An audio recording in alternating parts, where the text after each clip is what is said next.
গাজায় বিস্ফোরণে উড়ে গেল ইসরায়েলের সাজোয়া যান, 7 সেনা নিহত।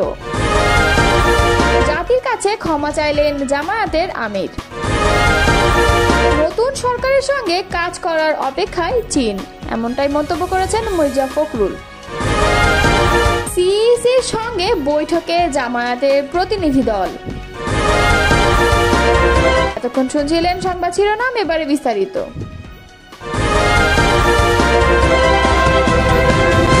ইসরায়েলের সামরিক বাহিনী জানিয়েছে গাজা উপত্যকার খান ইউনিসে এক বিস্ফোরণের ঘটনায় কমব্যাট ইঞ্জিনিয়ারিং কোডের 7 সেনা নিহত হয়েছে। আজ বুধবার এক বিবৃতিতে আইডিএফ নিহতদের মধ্যে 6 জনের নাম প্রকাশ করেছে। ইসরায়েলি সংবাদ মাধ্যম জেরুজালেম পোস্টের প্রতিবেদন থেকে এ তথ্য জানা গেছে। নিহতরা হলেন lieutenant Matan Shai Yasinovsky, staff sergeant Ronel Ben Moshe, sergeant Shahar মোনোয়াল, সার্জেন্ট মায়ান বারুজ পারস্টাইন এবং আরও কয়েকজন। গতকাল মঙ্গলবার গাজার স্থানীয় সময় সন্ধ্যা 6:30 দিকে এই বিস্ফোরণের ঘটনা ঘটে। সে সময় একটি রিপোর্ট আসে যেখানে বলা হয় 605তম ব্যাটালিয়ন সৈন্যদের বহনকারী একটি পিউমা সজোয়া যান বিস্ফোরণের শিকার হয়েছে। প্রাথমিক তদন্তে জানা গেছে এক হামলাকারী ওই সজোয়া যানে বিস্ফোরক স্থাপন করতে সক্ষম হয়। বিস্ফোরণের পর আগুন নিয়ন্ত্রণে আনতে ফায়ার সার্ভিস ও সেনাবাহিনী যৌথভাবে কাজ করে। একটি D9 বুলডোজার এর মাধ্যমে যানটি বালু দিয়ে ঢেকে সেটিকে গাজা থেকে ইসরায়েলে ফিরিয়ে আনা হয়। এর আগে একই দিন বিকাল 4:25 খান ইউনিসে আইডিএফ এর সেনাদের সঙ্গে হামাসের বন্দুকযুদ্ধ হয় বলে আইডিএফ জানায়।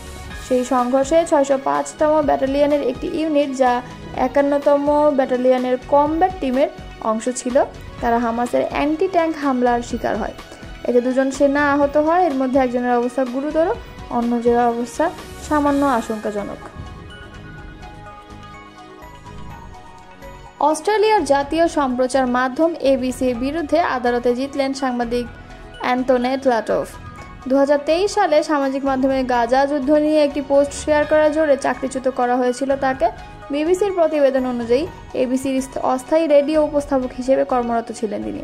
ওই পদে কর্মরত অবস্থায় 2023 সালের ডিসেম্বরে মানবাধিকার সংস্থা হিউম্যান রাইটস ওয়াচের একটি পোস্ট সামাজিক মাধ্যমে শেয়ার করেন লাটফ। এরপরই সম্পাদকীয় নীতিমালা লঙ্ঘনের অভিযোগ এনে লাটফকে চাকরিচ্যুত করে এবিসি। লাটফের অভিযোগ ছিল রাজনৈতিক মতাদর্শ, জাতিগত পরিচয় আর ইসরায়েলপন্থী লবির চাপে চাকরিচ্যুত করা হয়। উল্লেখ্য, লাটফ লেবনিজ বংশোদ্ভূত নারী। রাজনৈতিক মতাদর্শ ও ইসরায়েলপন্থী চাপের কারণে তাকে চাকরিচ্যুত করা হয়েছে বলে রায় দিয়েছেন আদালতের বিচারক ড্যারিল রাঙ্গিয়া। বাংলাদেশ জামায়াতে ইসলামের আমির ডাক্তার শফিকুর রহমান বলেছেন, শুধু 71 নয়, 1947 সাল থেকে শুরু করে আজ পর্যন্ত আমাদের দ্বারা যত মানুষ কষ্ট পেয়েছেন, কেউ যদি ক্ষতিগ্রস্ত হয়ে থাকেন, সেই সকল মানুষের কাছে আমি নিঃশর্তভাবে ক্ষমা চেয়েছি। সম্প্রতি একটি টক শো অনুষ্ঠানে তিনি এই কথা বলেন। অনুষ্ঠানে তাকে প্রশ্ন করা হয়, যুদ্ধ অপরাধের মামলায় জামায়াত নেতা এটিএম আজহারুল ইসলাম খালাস পাওয়ার পর আপনি একটি সংবাদ সম্মেলনে বলেছেন, জামায়াত ইসলাম বা তার কোনো নেতাকর্মীর মাধ্যমে কেউ ক্ষতিগ্রস্ত হয়ে থাকলে তার কাছে নিঃশর্ত ক্ষমা চাই।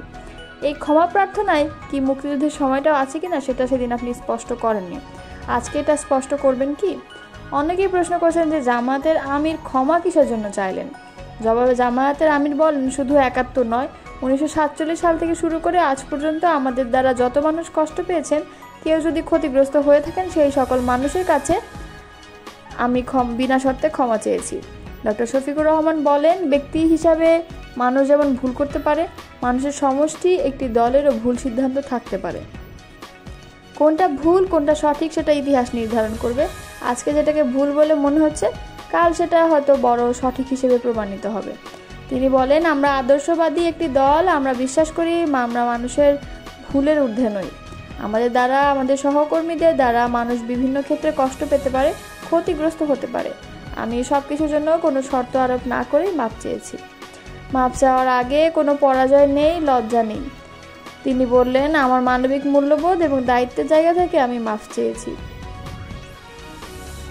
বাংলাদেশে নতুন সরকারের সঙ্গে কাজ করতে চীন অপেক্ষায় রয়েছে বলে মন্তব্য করেছেন বিএনপির মহাসচিব মির্জা ফখরুল ইসলাম আলমগীর। গতকাল মঙ্গলবার চীনের রাজধানী বেইজিংয়ে দেশটির পররাষ্ট্র মন্ত্রণালয়ের উপমন্ত্রী সান ওয়েইডং এর সঙ্গে বিএনপি প্রতিনিধি দলের বৈঠক শেষে তিনি একথা জানান। মির্জা ফখরুল বলেন, আমাদের এ সফরের জন্য চীনের কমিউনিস্ট পার্টির আগ্রহ ছিল অনেক বেশি। আমাদের সঙ্গে ফলপ্রসূ আলোচনা হয়েছে। আলোচনায় একটা সিদ্ধান্ত হয়েছে যে পার্টি টু পার্টি 2 বছরে এবার পলিটিক্যাল ডায়ালগ আয়োজন হবে। এটা এই সফরে একটা বড় সফলতা। এর মধ্যে দিয়ে চীনের সঙ্গে বিএনপির অভূতপূর্ব সম্পর্ক স্থাপিত হতে যাচ্ছে। চীন বাংলাদেশের উন্নয়নকে গুরুত্ব দেবে। একই সঙ্গে তারা বলেছে, উন্নয়নের সঙ্গে জনগণকে যেন সবচেয়ে বেশি গুরুত্ব দেওয়া হয়।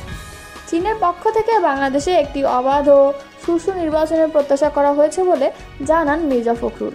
তিনি জানান, বৈঠকে বাংলাদেশের পক্ষ থেকে কৃষি, শিল্প, গার্মেন্টস, স্বাস্থ্য, অবকাঠামো উন্নয়নে চীনের সহায়তা অব্যাহত রাখা, বাণিজ্য অসমতা দূরীকরণে পদক্ষেপ গ্রহণ সহ আধুনিক প্রযুক্তি কর্মদক্ষতা বাড়ানোর বিষয়ে সহায়তা দেওয়ার আহ্বান জানিয়েছেন তিনি। বৈঠকে আরও উপস্থিত ছিলেন বিএনপি স্থায়ী কমিটির সদস্য মির্জা আব্বাস, গয়েশ্বর চন্দ্র রায়, সেলিম রহমান, চেয়ারপারসনের উপদেষ্টা জহিরুদ্দিন স্বপন, ইসমাইল জবিউল্লাহ, মিডিয়া সেলের আহ্বায়ক ডাক্তার মওদুদ হোসেন, আলমগীর পাভেল এবং চেয়ারপারসনের একান্ত সচিব বিএম আব্দুল সাত্তার।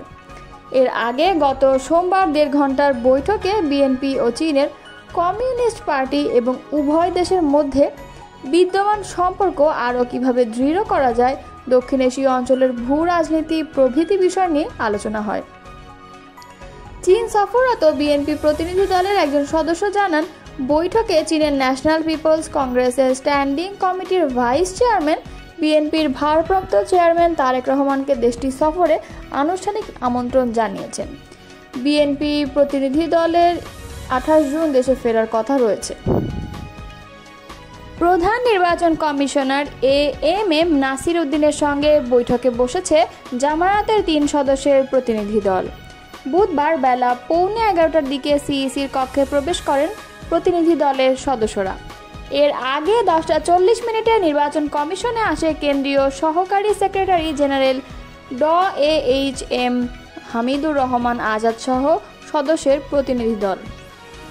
জামায়াতের 3 সদস্যের প্রতিনিধি দলে রয়েছেন কেন্দ্রীয় সহকারী সেক্রেটারি জেনারেল ডএএইচএম হামিদুর রহমান আজাদ, সহকারী সেক্রেটারি জেনারেল এবং কেন্দ্রীয় মিডিয়া ও প্রচার বিভাগের প্রধান এহসানুল মাহবুব জুবায়ের, কর্মপরিষদের সদস্য ও জামায়াতের আইনজীবী অ্যাডভোকেট জসিমউদ্দিন সরকার। উল্লেখ্য, মঙ্গলবার দাড়িপাল্লা প্রতীকসহ নিবন্ধন ফিরে পায় বাংলাদেশ জামায়াতে ইসলাম। এতদিন নির্বাচন কমিশন থেকে জারিকৃত এক প্রজ্ঞাপনে এ তথ্য জানানো হয়।